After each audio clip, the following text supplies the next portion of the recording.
ராமநாதபுரம் அருகே ஒரே குடும்பத்தைச் சேர்ந்த 6 பேர் எரித்துக் கொல்லப்பட்ட வழக்கில் மறுவிசாரணை துவங்கியது.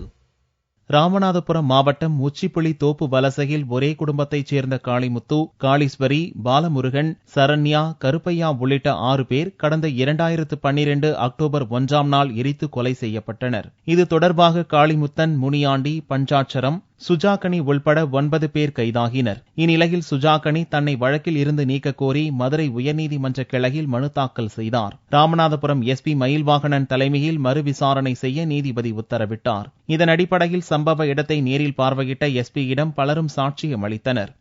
2012 அக்டோபர் மாசத்துல உச்சிப்புளி போலீஸ் ஸ்டேஷன் லிமிட்ல ஒரு குடிசையை எரிஞ்சு அதனால ஒரு 6 பேர் இறந்த ஒரு வழக்கு பதிவாயிருந்தது. அதில் ஃபர்தர் இன்வெஸ்டிகேஷன் பண்ண சொல்லி ஹைகோர்ட் டைரக்ஷன் கொடுத்துருக்காங்க.